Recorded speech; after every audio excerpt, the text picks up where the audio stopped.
My Hero Academia was holy stinking super. Probably not One Piece world, because everyone there looks really unhappy typically, but it doesn't seem like it's really for any reason whatsoever. They just wake up one morning and decide to choose violence with each other. I love Vegeta because he's just mean, but he's really, really hard on my voice. Vegeta changed my whole life. You're watching convention coverage. To my table the other day, and he's like, "Do you like jokes?" I'm like, "What sort of human do you think I am?" Like, of course I like jokes. And he said, "It's kind of dark." I'm like, "Even better, 8-year-old kid, let's try it." And he goes, "What's the difference between Goku and an elevator?" I was like, "I don't know." He goes, "An elevator can raise a child."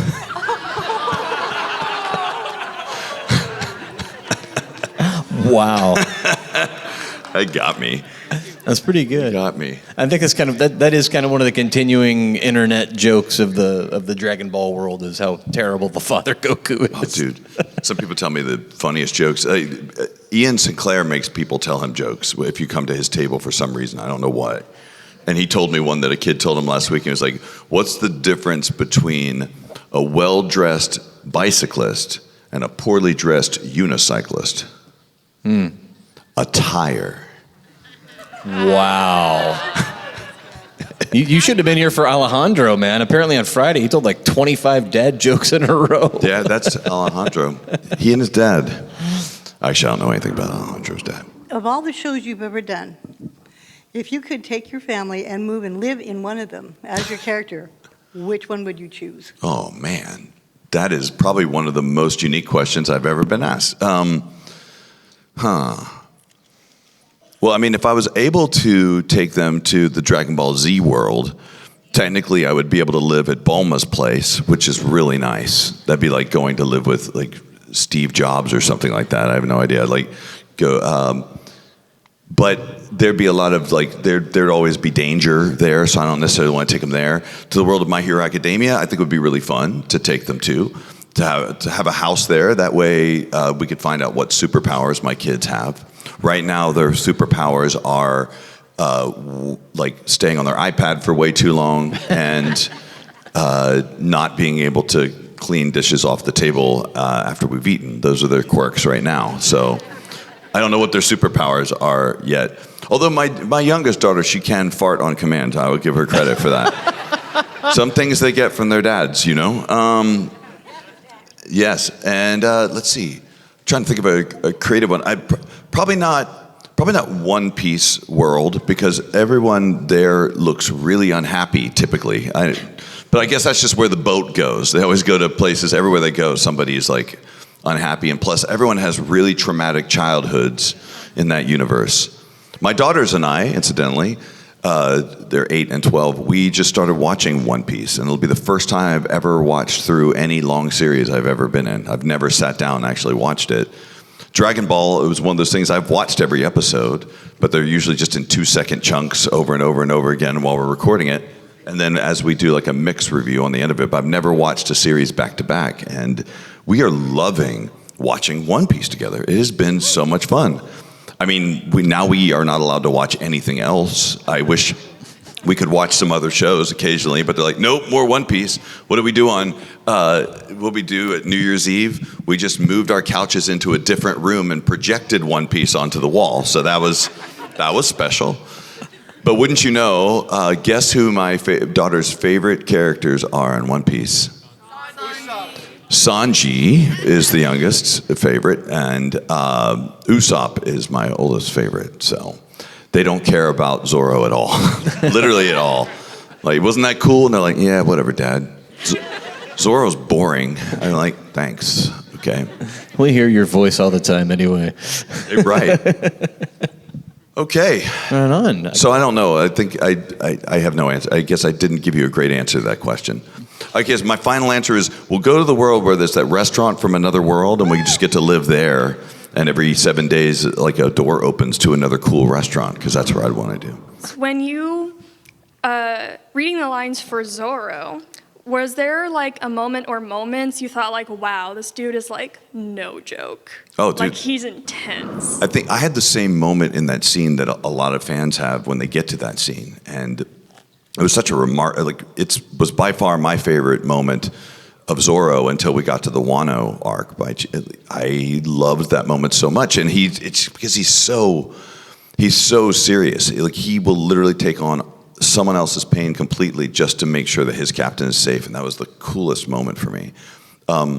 In those moments, it is, especially if it's a great show like One Piece, and actually all the shows I work on are pretty good, but as long as it's a great show, you're pretty inspired when you're in the room already, because if you're one of the later people to record, you have the music in your ears and the sound effect in your headphones, and you have all the other characters in the scene too. So you just get to kind of drop yourself into that world, and it's really, really fun. Everything else supports you while you're doing it. I just have to make sure I sound okay, that's all. Okay, thank you. Thank you. If, as Zoro, you had to get a gift for Sanji, what would it be? Oh, I would get him a mask. Zoro would, a very, very tight mask. And I'd get him a marker, or an eraser at least, to erase that stupid, like, twirly thing on his face. What else would Zoro get him? He'd get him a bunch of microwave dinners and say, "See, I win." I don't know. It's funny watching the show. I've known the whole time. I've been working on the show for 15 plus years, and I know that one of the things that happens is that Sanji and Zoro are just kind of aggro at each other, and I always I kind of forgot when that started. So when I was watching it with the kids, I was like, oh, good. I'm going to be able to see that moment that scene where they start arguing with one another for some reason. But it doesn't seem like it's really for any reason whatsoever. They just wake up one morning and decide to choose violence with each other. They're just like, no, I don't like him anymore. I can't point to the exact moment where they started hating each other so much. Oh, was it about Nami? No, of course it was about Nami. But it seemed like they really got into it as when they were on that island with the giants, when they were all searching trying to buy the hunting for the biggest animal or something like that. But yeah, it was crazy.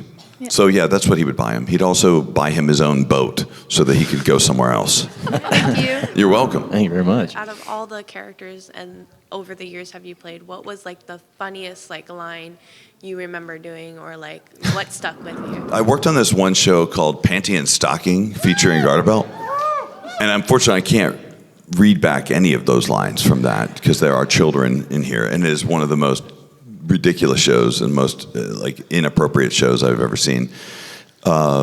That was funny all the way around. I loved. There was a show called. One of the funniest lines I read was in a show called Pop Team Epic. Have you guys seen that show?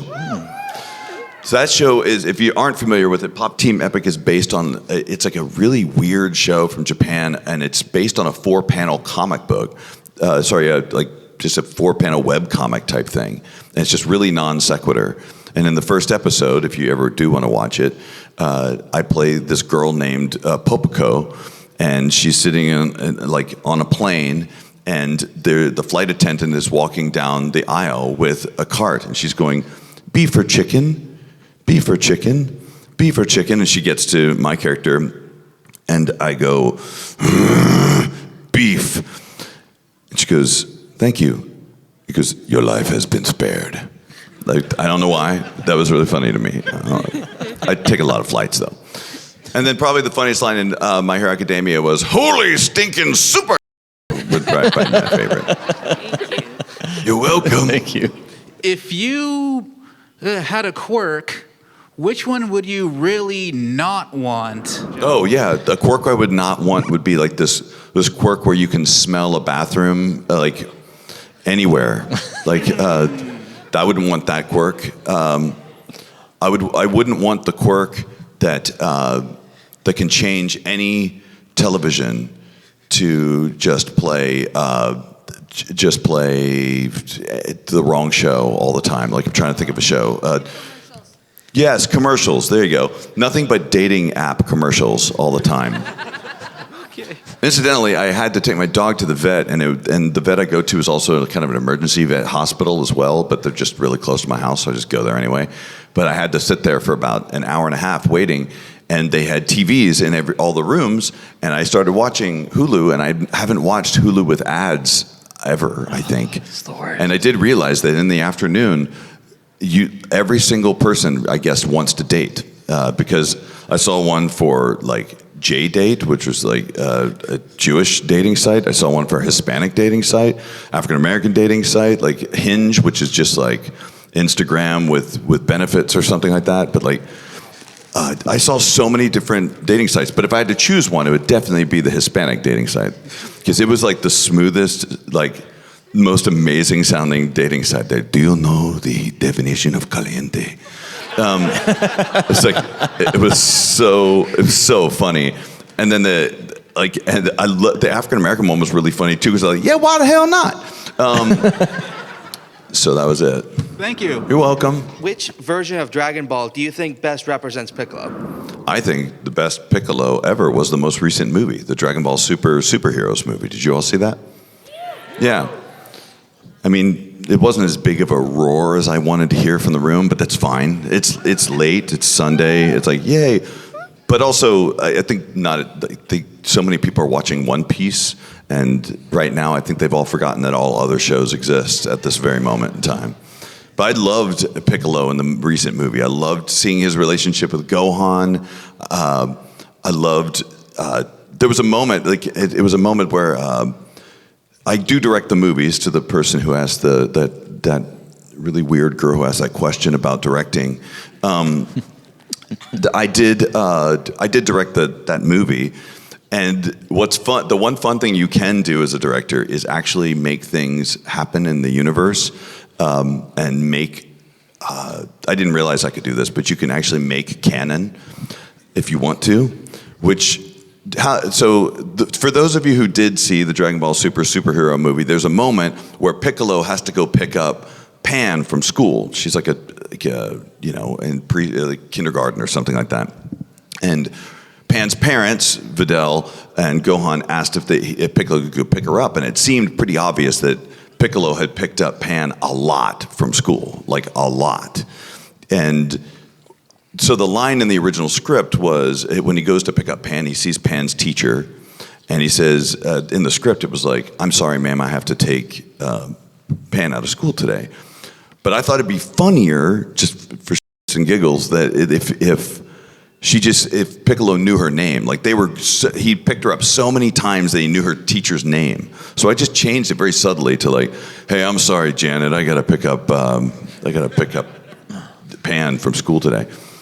And there's people making fan art right now of Janet and Piccolo. There's like, I bought one. It was so nice. Like it's like Janet and Piccolo having a picnic on the beach and stuff like that.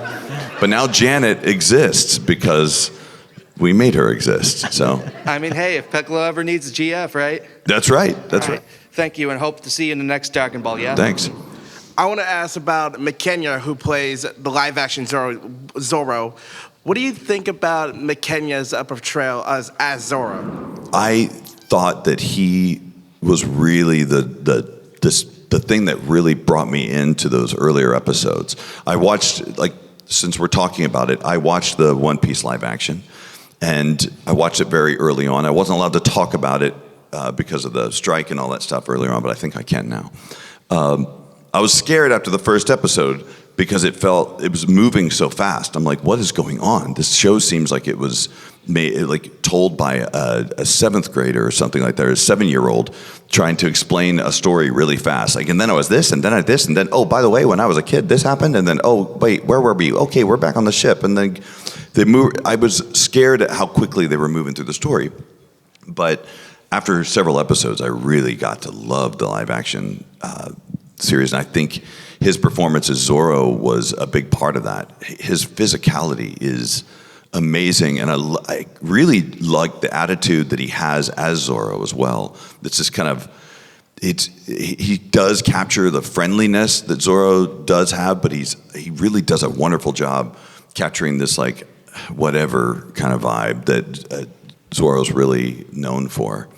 And I think the other people that stood out were actually all the characters were great, but I loved how they cast Arlong. I think it was amazing. Buggy was incredible in a way that they were legitimately scarier than I remember them being in the series. To be fair, yeah, Bucky is like hot. Like to be Yes, honest. sure. He's hot and in pieces. Well, thank you so much. Sure. So you've mentioned Panty and Stalking already. Yes, I have. And I was curious how you were approached about the role and how you thought about the character and the show as a whole when you were first learning about it.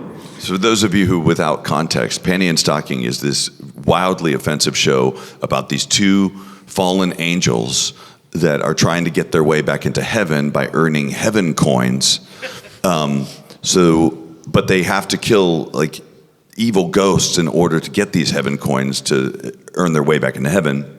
However, all the ghosts are really nasty, like perverted. So I'm just going to leave it at that. I play this guy named Garterbelt. He's like the Charlie to their Charlie's Angels, sort of. He's like their boss, but he's like this, I don't know, 6.5 foot, 7 foot tall African dude, huge dude, black guy. And I do his voice. And yes, I was cast about, I don't know, over 12 years ago to do that. And one time someone said, "Is it weird that you do a black accent for that show?" And I said, if they say, "Is it do you think it's offensive?" I'm like, if you are offended by that, then you haven't seen this show just yet. So it was really, really wild. I heard there is a season 2, and if it does come around, I'm very likely to hand that role off to somebody. Because back when I was cast as that character, Funimation at the time, now they're didn't really have a huge staple of actors in general, and they didn't have a lot of black actors, because anyone who was really good, any black actor that was good in Dallas would typically move because there's so many other opportunities and just Dallas wasn't the place to be. They needed someone who was really, who could speak really fast lines and could dub really quickly. And at that time, there just weren't a lot of options. But now I could think of like 10 dudes who would kill it as Garterbelt, and I'm looking forward to seeing what they do with it too. All right, thank you. Sure. So out of all of the characters you have voiced, what was your favorite character to voice? That is like picking a favorite child. I like them all for so many different reasons, though. Like, I love Vegeta because he's just mean, but he's really, really hard on my voice. Vegeta changed my whole life. I'm here today because of Vegeta and Dragon Ball. That was the most important role I ever booked. I love Zoro because, for the reasons I mentioned earlier, he just gets to like chill and ride the boat and get a lot of credit for being cool. And he's a fun character. Yami is hysterically fun to voice because he doesn't remember anyone's name, and I can relate to that. He's always just sort of kind of making up nicknames, and he's really funny to me. But I'd say the character that really meant the most to me at that specific time is that right after I had my first kid, I got the role of All Might in My Hero Academia. And that show really meant something to me because of just the time in my life when it was happening. I really started thinking about like, what skills am I passing on to my kids other than teaching my daughter how to fart on command. So like, which I already mentioned earlier, that's a good trait to have. But yeah, it just meant a whole lot to me. So that I would say that he's high up there on the list, although he's not doing a whole lot in the show right now, and I hate him for that.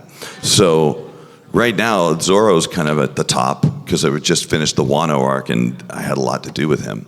But who knows? I just got announced as a character in a show called Solo Leveling. I don't know if you all are familiar with that show. I would say his name, except that's the thing I'm scared of most, is saying these Korean names. But I'm very excited to work on that too. Thank you. How do you change your voice from the usual All Might to the small All Might? Big All Might's voice is huge, and that's because I am here. It's a kind of a mask that he wears, right? It's like it's artificial. It's a costume he puts on. That's like his All Might cosplay, sort of. And then when he takes it off, he's just tired, and he sounds like me at the end of a convention, at the end of every day, or like you just did a spit take into the microphone. You're like,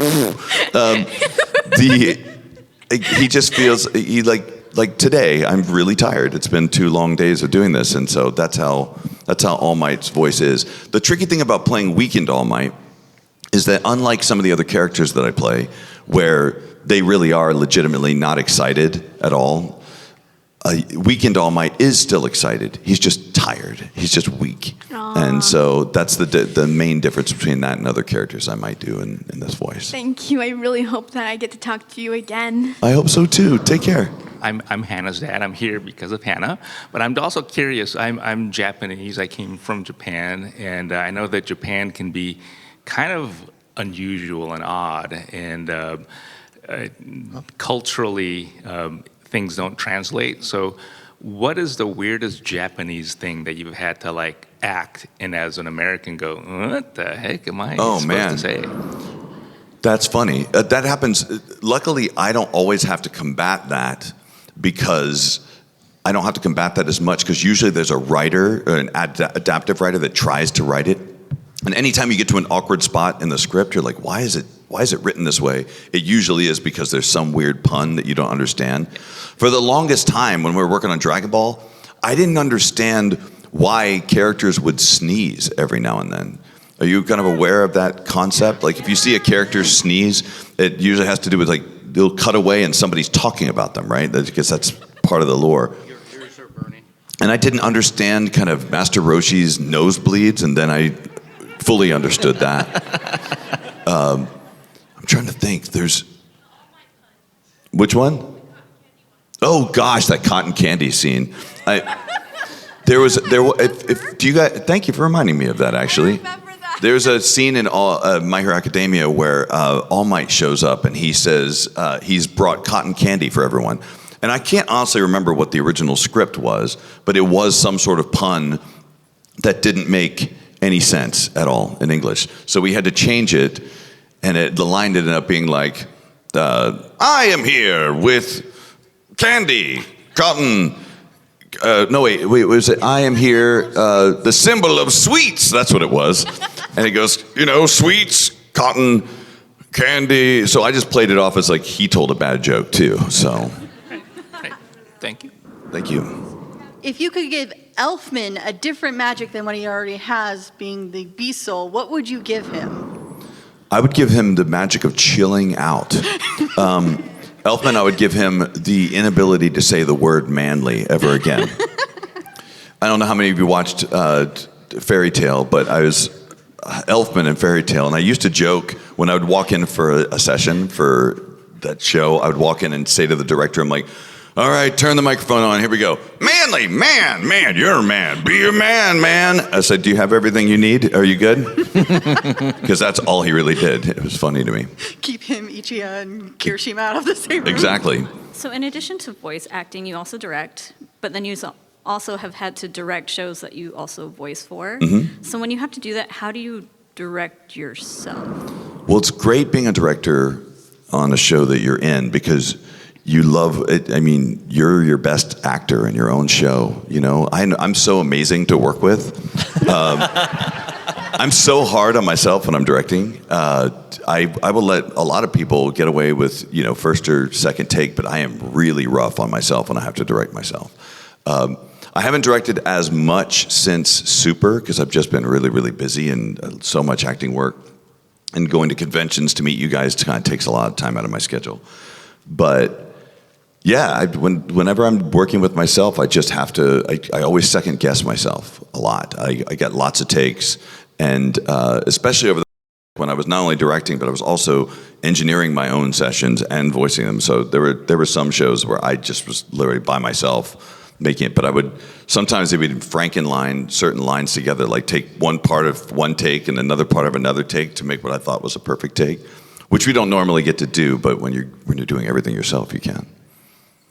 You're welcome. Thank you. What would you say the journey was like when you first started voice acting to where you are now?